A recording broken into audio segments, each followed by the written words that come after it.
So, peace. Welcome to another edition of Blackstonian Radio, and we are privileged and honored to have on the phone with us right now our brother Hassan Smith.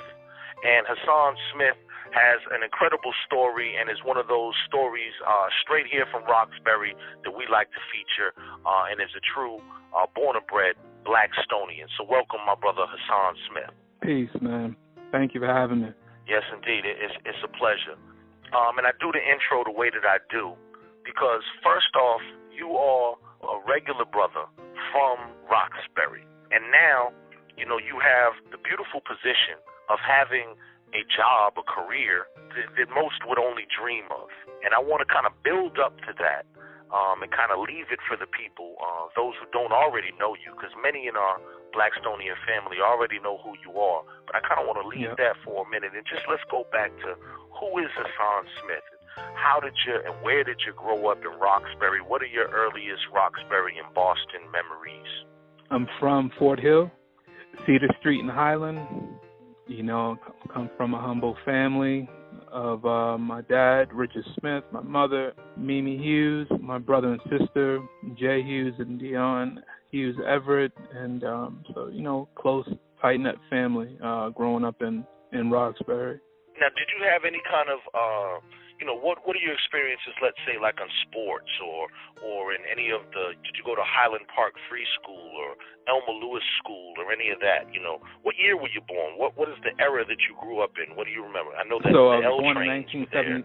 Yeah, I understand. I was born in 1976, December 14th, 1976. I went to Nathan Hale Elementary School, which is directly across the street from where I live. Where I live with my mom, and I was a rambunctious little kid playing basketball and getting a little bit of trouble here and there. Nothing serious, but just an ordinary kid hanging out with all his friends, from the area. And I'm still close with a lot of my people from around the way, and a lot of great memories and character was built from those early childhood memories, to be honest. And then where'd you go to high school?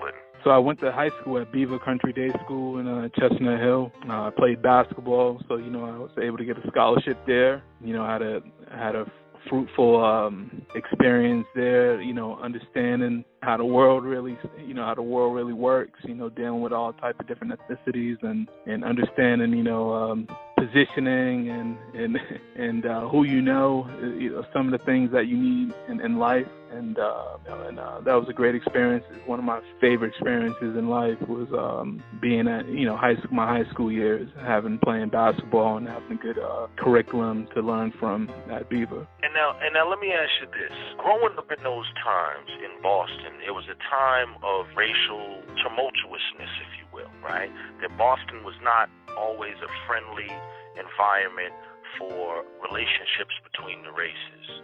Did you have any early memories that really shaped your consciousness that I am a black man? Yeah, I did actually. I don't think it was anything direct, but it was always something right there on the surface, and I call it systematic racism, and I felt that always around me, and it kind of made me not like Boston from an early age, to be honest with you. I always loved Roxbury. I always loved where I was from, but the city itself, and understanding as you got older and understanding the politics there and understanding how certain things went, and then again that systematic racism right there on the surface. No one ever called me nigger, but at the same time, they only allowed me to go so far and do so many things, and people around me were only able to do so many things, and that was a big part of the reason why a lot of folks started moving out of from my experience, a lot of folks started moving out of the city because it wasn't progressive enough, for black people there. So now at this point, I think we can reveal to the audience that your current status and connection to one of I would say the biggest and most iconic celebrities of our generation is John Legend. So why don't you kind of explain to the people, what exactly is your title and your proximity to Mr. John Legend? Well, I met John in 2004, actually in Boston. I came up for the holidays from New York and met him. He was in town doing some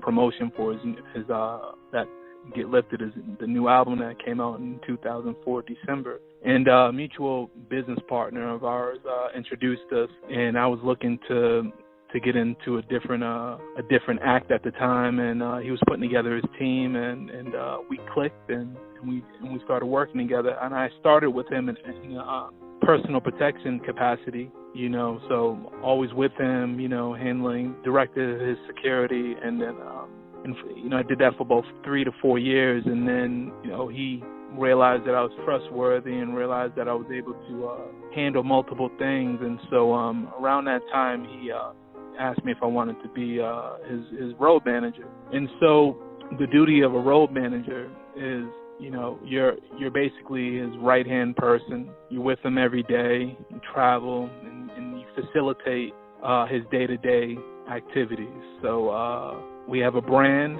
and the brand consists of like philanthropic, touring, recording, ventures and branding, and those sort of things. And so we have a few people in the office that handle those things, but I handle maybe about 25% of each one of those things, since I'm the person that's with them every day. So it's multifaceted, and there's a lot of responsibility with it. And I guess being trustworthy and knowing how to deal with people, and dealing with the 1%. For the most part, and executives and CEOs all the time, and so you have to be in a certain place and understand how these dynamics work. So that's long story short, that's what I do for him every day. Okay, so now that is the crux of your service now, and I started off with the family stuff, and then I abruptly went to that, and now I want to go to the middle. So now tell me how this guy from Roxbury started off. Like, what was your first business, and how did this path lead to where you are now? Well, I went to Northeastern University, and while I was at Northeastern, I didn't want to work for anyone. I kind of knew that I wanted to be my own boss, and so I found out.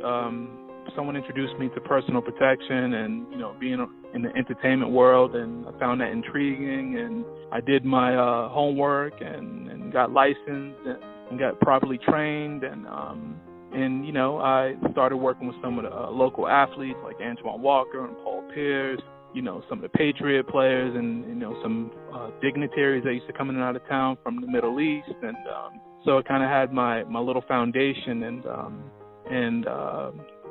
started growing my staff a little bit, and I wanted to get more into entertainment, so I moved to New York in 2001. And this, I started everything in 2000, and did that for about a year, and then I thought having more growth and being more in the field that I wanted to be in, which was entertainment, I would have to move to New York, and that's what I did. And getting into New York, I met Ja Rule and Ashanti, and started instantly working with them. Spent a lot of time with them through 2001 to 2004, and then I met John, and around that time, late 2004, and decided to make the change to work for him. Now let me drill down here on Black business. You went to Northeastern. What were you studying? Business management. So you always had a business mind? I think so.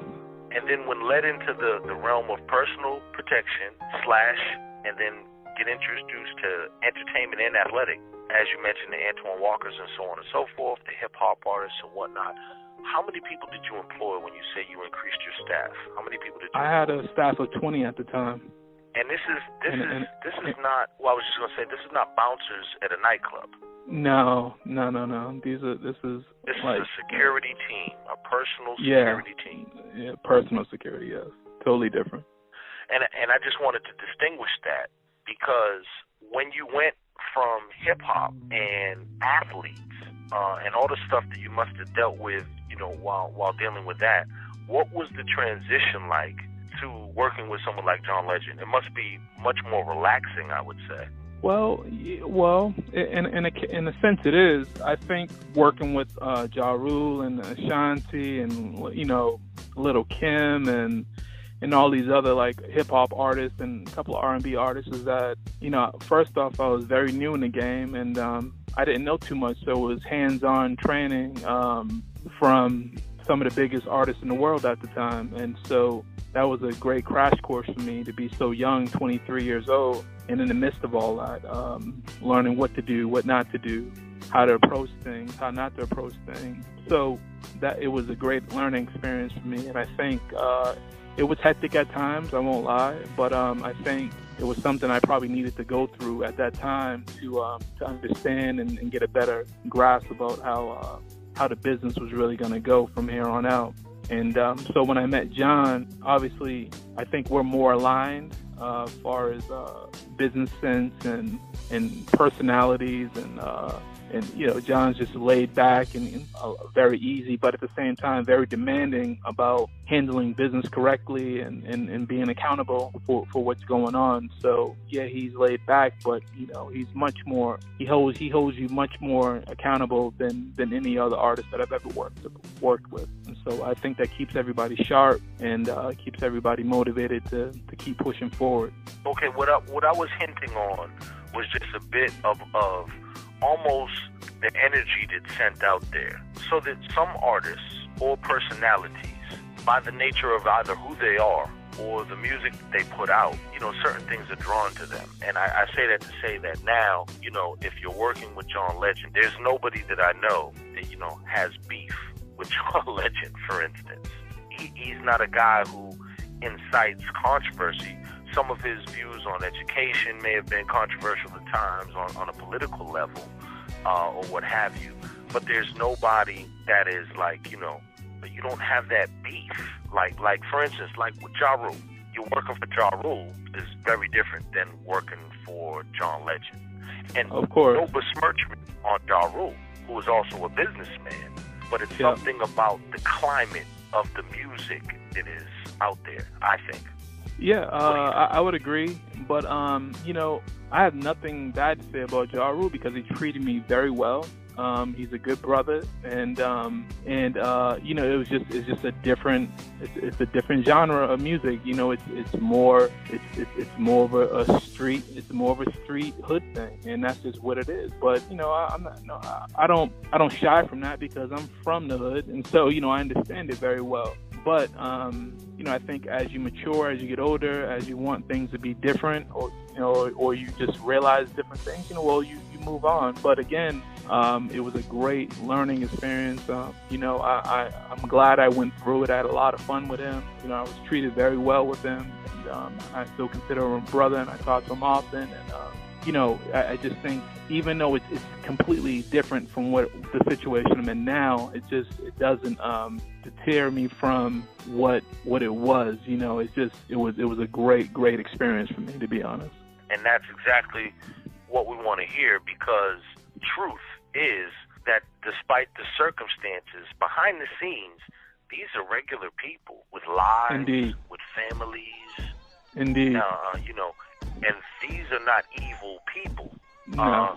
Oftentimes the circumstances that they might find themselves in are putting forces on them that is not what they themselves are. So by no means, for instance, with what I'm doing, we're not the normal entertainment type of people who are seeking for the demise or the downfall of these people. We're actually hoping Understood. and wishing for them better things. And I think that's a different energy that even comes along.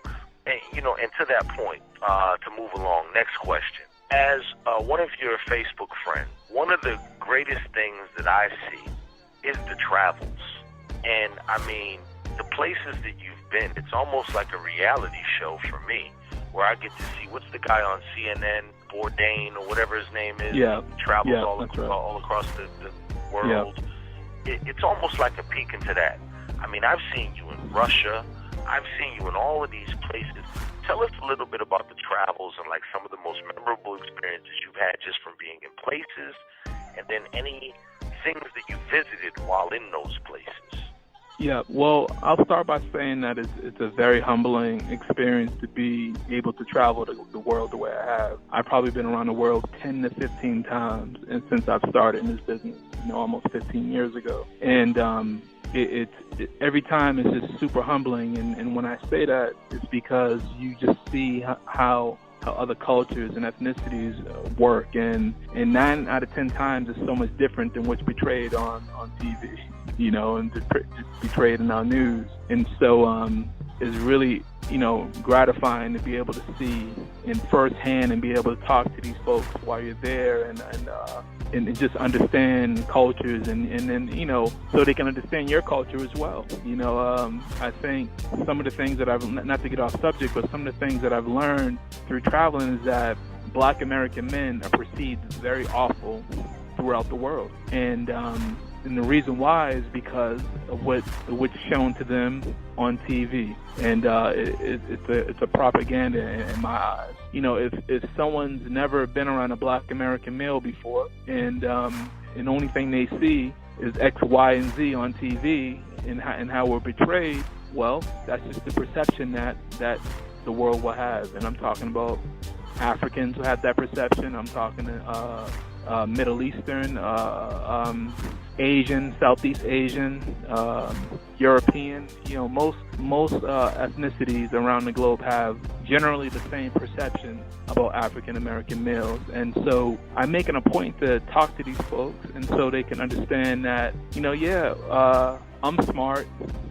I'm not intimidating. I'm a good person. I'm family oriented. I have a beautiful fiance that I love, and we're not with your perception of us of being harmful and womanizing and not loving. Those sort of things don't always exist. I know more people that are more aligned to how I think than not. So that's one of the best things I love about traveling, is getting able to being able to see and talk to these folks and kind of let them know what it really is, throughout our country with our Black American male. So where we left off, you were actually talking about the travels and everything. Yeah, understood. So I was getting at just about getting everybody's, getting the people that I encounter around the world to align to how, to get out of that certain perspective that they have on a Black American male, and kind of align them how most of us are. Most of us are intelligent and articulate and good people, and so and strong and leaders, and so I just wanted them to. I always making a point to make sure that they understand that when I leave them, that's just something that I over the last 10 years that I made sure that I try to do every time I connect with people from different parts of the world. And tell me, like, some of the most memorable places. I mean, because once again, this kid from Roxbury, then now, I mean, I've seen you in Russia. Tell us some of the most fabulous places, the 10 wonders of the world that you've seen. Some of my favorite places in the world, Cape Town, South Africa, Johannesburg, South Africa, Morocco. I love Southeast Asia, so I love like the Philippines and Singapore and Kuala Lumpur, which is in Malaysia. I love going to some places in Europe. Big fan of Italy and south of France, of Paris, and those are some of the places that I enjoy going to the most. But I think being on the continent of Africa is probably my favorite place to go out of everyone. Now, how many places have you been to in Africa? I'm assuming you did the pyramids, right? No, I've never been to Egypt. Wow, okay. I've never been to Egypt. That's probably one of the only places I haven't been in Africa yet was Egypt. We planned on going recently, but, with today's events that are going on over there, we're trying to hold off until it's a little bit more calmer over there. Where have I been in Africa? I've been to Mozambique, I've been to South Africa, I've been to Ghana, I've been to Senegal, I've been to Morocco, I've been to Dar es Salaam, which is Tanzania. I've been to Nairobi, which is Kenya. I've been to Angola, Luanda, which is the city in Angola. Where else? I think I've been to a couple of more. I'm losing track. Have you been to Kenya, Cameroon, Nigeria? Yeah, I've been to Kenya. I said Nairobi. I've been Nairobi up. Yep. I've never been to Cameroon. I've been to the Congo. Congo. Yep. So I've been to a few places. And then when you go to these spots like this, so, you know, you're in Europe, you go to the Vatican if you're in Italy, you go to the Louvre if you're in Paris, you know, have you been to the marks of revolution in these African spots, or the marks of our royalty, or, you know, have you been to Haiti and through the Caribbean, Jamaica, you know, all this type of stuff? Of course. I've been all through the Caribbean as well. So, you know, when I'm traveling, it's obviously it's mostly for business. So it just depends how much time that we're there. It kind of that determines how much I'm able to see or what I'm able to do. Normally, you know, when we go into a city, we're there for a day or two because, you know, the turnaround is important. So time is money, basically. So we go in, do what we need to do, and then we're on to the next thing. But sometimes we're there a couple of days before and maybe a day after, so I get a chance to do, you know, certain things while I'm in different places. But how I get to see most of the places is when I'm able to come back time and time again. So there's places that I've been to 10 times, and so each time that I'm there, I'm able to do different things. Or, you know, I have friends in those places now, and I'm doing off the beat things than a regular tourist would do. So to answer your question, I've done a few things like that, but not as much as you would think if someone was there on vacation and had all the free time to do whatever they wanted to do. And now, you know, and let me segue into just this. This is one of my little curiosities with my reality show and foodie tendencies. What are some of the foods you've picked up in all your travels? What's some dishes? And do you cook yourself? Yeah, I'm not like a chef, but I definitely can cook well. I can feed myself or my family and make sure we're nourished correctly. But you know, I think practice makes perfect in that art. But that's something that I love. I love food, you know, and I love to cook. But it's just something I don't do often because of my hectic travel schedule. But you know, I try my best to experience all different cultures' foods when I'm in different parts of the world. But you know, and to be honest with you, let's take these African countries, you know, it's very obvious, it's very similar to you know, Caribbean food. So, you know, rice and peas, and you know, and certain styles of chicken and beef, and certain, you know, types of plantains, and you know, so it's really similar food, obviously, because they're all connected, you know. So you know, those type of foods are delicious to me, and I love that type of food when I'm out in those type of places. You know, European food, say Italy, you know, some of the best food in the world in my perspective. Italian food tastes so much different than it would here in the States, or other places around the world. You know, Tuscany and has the best spaghetti and marinara sauce that you ever will have. You know, and you know, some of the the finest foods are in Italy. Some of my best eating is that place. I gain a lot of weight when I'm out there. But you know, so those are some of the things that I do in the travels. I definitely try to experience you know, all types of different food. And not for nothing, coming from Boston, you know, particularly like the Italian food. You know, we have the North End here, or you know, so we grew up in an environment, I would say, that was very multicultural. Yeah. And particularly with all the universities, we all know somebody from India, East India. We also know somebody who was typified an Indian from probably the Cape or something, right? Yeah. You know, we know several different Africans, mostly up here in Boston, Nigerian, Kenyan, Ethiopian, Somalian, so on and so forth, Cape Verdean, you know. So you kind of came from a hodgepodge environment, and then in your travels now, you actually are getting to see some of the really roots of some of the people I'm sure you've experienced just during regular life in Boston. No doubt. And so it's funny that you say that. So, you know, when I'm in certain places like London, you know, London's is a big melting pot for a lot of Africans migrate to London.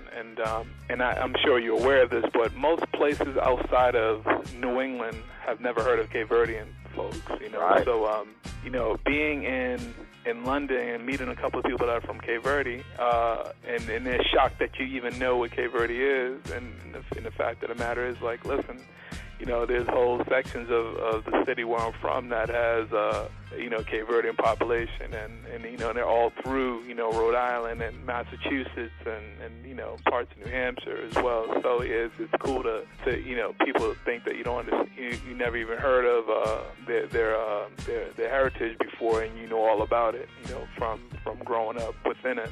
I want to hit you with some rapid fire questions. And this is almost like a little bit of, this is your life mixed with some other folk. I just ask people who I know you, and other people who I know have an interest in entertainment or whatnot. What are some questions? So here's a question that came from a guy named DJ On and On, local hip-hop guy here, great guy, my buddy. So DJ On and On asked this. You're constantly in these, shishi poo poo ritzy environments, traveling around the world. Have you had these experiences, like Oprah, for example, where, they told you or give you some other treatment, like you can't buy this, or why are you guys in here, or assuming you're the help, that type of, traveling or shopping while black type of scenario? Yeah, definitely. Yeah, for sure. Mostly, and I'll be honest, mostly here in the U.S., I've had those type of issues, and it's more not respecting just the buyer and the person that's shopping than saying like, we don't want to serve you, but it's you can see the level of respect that they show other people of not your of your color, and how they show you, but I've never been a person to hold my tongue and reprimand people who disrespect me, and so I put people in their places very quickly when those sort of things come about. But it happens periodically. I think the places where I shop, I have rapport with people now over the last 10 to 15 years. So they know who I am, but the thing is that it happens. I think it happens more than we think it happens. And again, the level of respect about who they think you are, or what you're doing in the store. So yes, I've had those issues before. But again, people get put in their places very quickly. Another question from DJ On and On, which was very similar to one that I was going to ask, which just talks about, we've talked about the travels, but, the people you've met. So DJ On and On's question was, you've encountered numerous celebrities, big and small, and which ones were you starstruck by? And then my question was, the greatest people you've ever met, and more importantly, who surprised you against the stereotype? And I ask you that only because when the hip-hop thing first came out, I was super critical of rapper 2 Chainz. Yeah. And it was actually people I knew in hip-hop was like, yo, Jamal, you're wrong for that, because actually 2 Chainz is very smart, very brilliant, and don't get caught up in, the projection. So, greatest people you've ever met, and all the people you've encountered, and who really was, either supposed to be the nice guy who was really rude, or, who was supposed to be the ignorant guy who really turned out to be a really good person. Yeah. Male or female. I've encountered a lot of different folks in my travels, and people that I know personally and developed relationships with. But, to be honest, none of them are really celebrities. You know what I mean? I'll be honest, like meeting Michael Jordan for the first time, being a basketball kid and being early in the business when I first started, meeting him was special. I was definitely a little starstruck meeting him for sure. But the people that I meet in that like I think that are bigger contributors to to the world and humanity is or really not entertainers, to be honest with you. I love business, I understand business, and those are the people. Those are kind of like my rock stars. Meeting people like Isabel DeSantos, who is a billionaire businesswoman out of Angola, Jim Lowry, who is like one of the first partners actually the first African-American partner at Boston Consulting Group, which is the largest consulting group in the world. People like Michael Hyder, who started like a diversity consultant firm, and grew it to one of the largest diversity consultant firms in the country, and sold it for $600 million to Korn Ferry. People like that I know personally and that I've built relationships with are like the stars in my book. Brothers and sisters doing extremely well. Able to those are the folks that like I adore, and that I people that I really want to give them like delight more than a celebrity. But Oprah is someone that I adore, and is a sweet woman. I've been around her many times. I know her personally. The President Obama, is another that I know personally, and that I've been around many times, and is just as cool and calm and collect and real in my eyes. Who else? Stevie Wonder is one of the kindest people I've ever met. Just genuine and wise and loving. Minister Farrakhan, someone that I've met only one time, but know so much about, and was super, gentle and kind and loving, and I respect him profoundly. So a few of those people that I've met, and and that I know are some of the great people, and then getting the chance to be around them and get that experience was once in a lifetime thing. And that segues into a question that was submitted by Roxbury's own, and you know him, Chad Nelson. Yeah. And Chad really spoke about just seeing on Facebook that Obama visit. Yeah. And how Chad really was moved by it. He's like, that almost really brought him to tears, just really seeing. So, explain to us that whole thing, because this goes beyond celebrity, and into leader of the free world, range. He didn't put out an album. This guy is doing some pretty major things, and under some of the most intense pressure faced by any president, just via the blackness of his skin. So just Chad, kind of went into that, and just seeing you in the White House. Now talk to us once again, kid from Roxbury. You're in the White House. Yeah, my one of my good friends, Reggie Love, is what was his right-hand person. It was his, one of his personal aides at the time, and when he was a senator, and actually both, when he was a senator and a president. But Reggie connected, so we thought it would be a good idea to connect the senator and John. John knew a lot about the senator. The senator knew a lot about John, and we were in Chicago, and Reggie thought it would be a good idea to bring John up, and so they can meet. And this is in 2006, like September 2006. And so we got a chance to sit with him for like an hour, and you just knew very quickly that this man was something special. I've been around a lot of different politicians, and it's just he was, first off, he's a brother, and second off, he had this aura about him that he just was real calm, real easy, wasn't fake, and knew what he was talking about at the same time. And we left.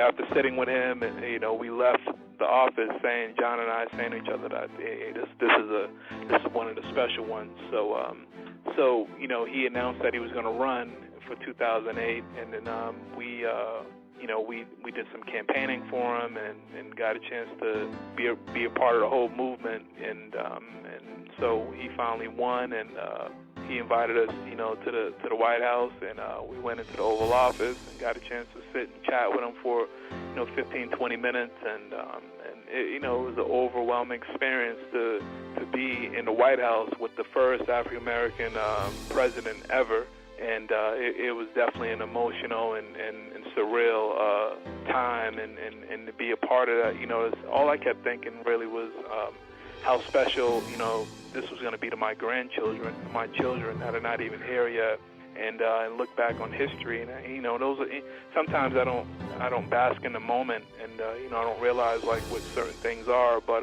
that was definitely something that I was very aware of, that was going to be special for my family later down the line. What did your mother say? Well, you know what she said. Oh my God! Super proud.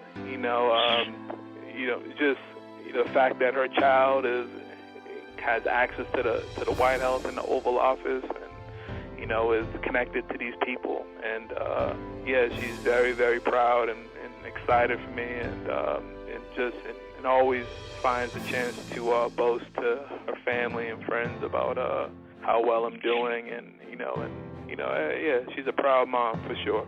Another friend of mine, and this is this whole Boston connection, because of course Obama educated here, Ogletree his professor, for sure.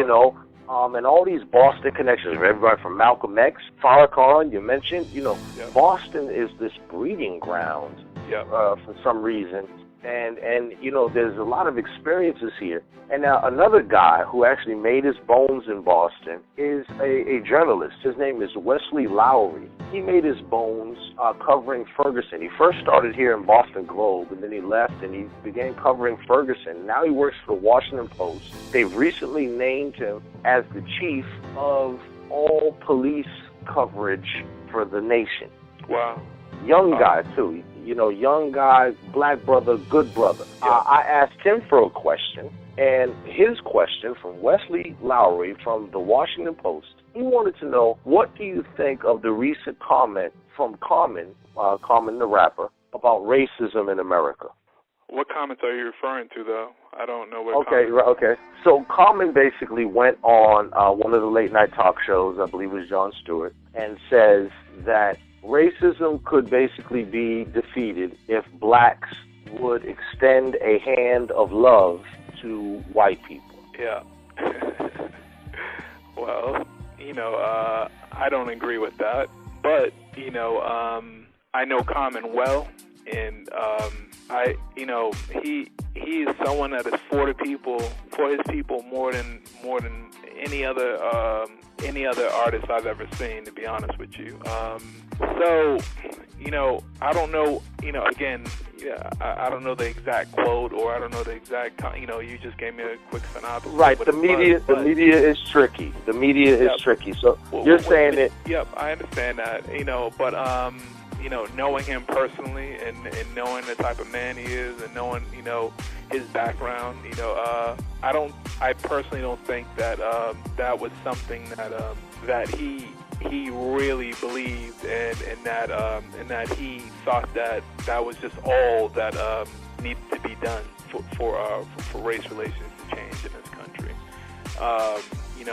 If that was what he meant, well, I disagree with that, and I don't have any problem telling him that. But I've been in many discussions with Common, about race and about our people, and it was never anything that was close to what was portrayed. What he was saying in that regard. So most likely, once again, the media just either took that soundbite and ran with it, or just, they don't give you 45 minutes to expound on this little thing you said in 30 seconds. Yeah. Where it's a bigger thing. Because right now, there was a call to kind of throw Common under the bus and call him a sellout.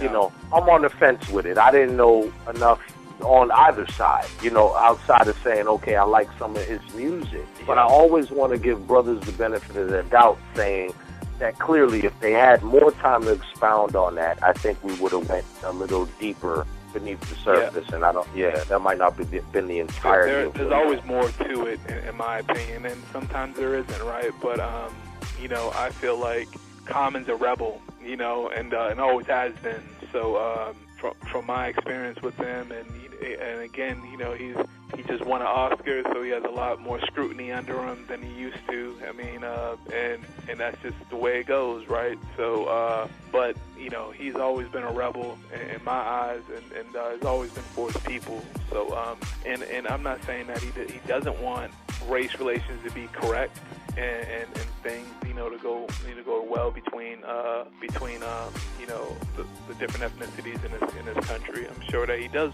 honestly want that, but you know, I don't think that us reaching out to them, you know, we have reached out to them more than 100 times to try to get things better in this country, and you know, it takes more than just us reaching to get things better. It's a whole culture change that has to be done for things to even begin, for those conversations to begin, you know. So until that, you know, we got a long way to go with that, even with the black president in office, as you see. And now, you know, really to begin to wrap up, the whole recent event, the Selma movie was huge for your team. Oscar performance, huge. What's it like just coming off of that? Well, from a business perspective, is one of the best things that can ever happen to an artist or to someone that has been through these experiences.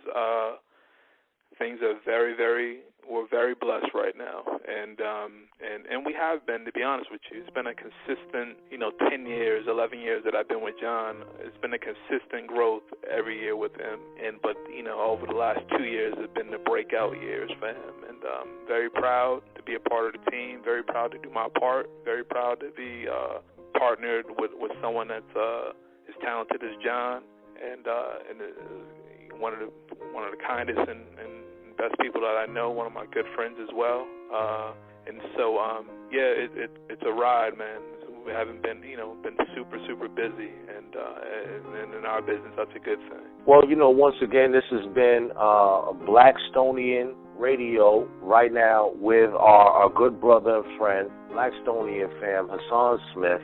And, you know, this is just really a great story of, you know, a Boston kid, a Roxbury kid who done good in the world. And I'd like to shout out to everybody, you know, who participated in any way to make this even possible, you know, from J.D. Nelson to Jay Hughes. You know, let me shout out Khalif and Chad and Salih and Ray Russian and all the people, you know, who make up, you know, the family and the 6 degrees of separation that we all, you know, this is what Roxbury is all about. And to me, this is what being a Blackstonian is about. And then, you know, the last thing I'll end it off with is, can you come help us save Roxbury in Boston? We're hurting. We need you and John and Carmen and Obama. Bring the team. Gas up the plane. We need help here in Boston. You're right, man. And you know, I got my ear to the street up there, and I hear what's going on. And you're right. We need to put some things together and make an effort to do what we need to do. And for Roxbury, that is very true. And I'm on it for sure. Right. And I really want to thank you for your time, and thank you for profiling me. It's an honor. You know, it doesn't happen all the time, but I appreciate you recognizing and understanding the hard work and everything that's gone into this dream career that I'm in right now. I appreciate it. Well, listen, we love you, and I know me for one, just really watching this, I'm supremely proud of you, my brother. I'm overjoyed for you, your family, and everybody else. And the reason of this whole interview was to show other kids in Boston that, you know what, they can do it. And everything, too. You don't have to be the basketball player, no, front man, the singer. There are 100 different careers between the front to the back of the scenes. And you are, once again, a brother who has made it good. And that's what the whole purpose of this thing is. And we want to be able to honor you in person here in Boston. So the next time you come through, let's work on something where we can really do something and put some like minds in the room and really honor and also talk business. Because once again, Boston needs that help on every front: educational, real estate development, entrepreneurialism, and not to mention arts and culture and entertainment. So, understood. You know, you got work to do, brother. Yes, sir. I agree, man. Well, supreme love, and that is this edition of Blackstonian Radio with my brother Hassan Smith. You got any last words for the people? Nah, what up, Boston? Miss y'all, man. All right, you heard it here first.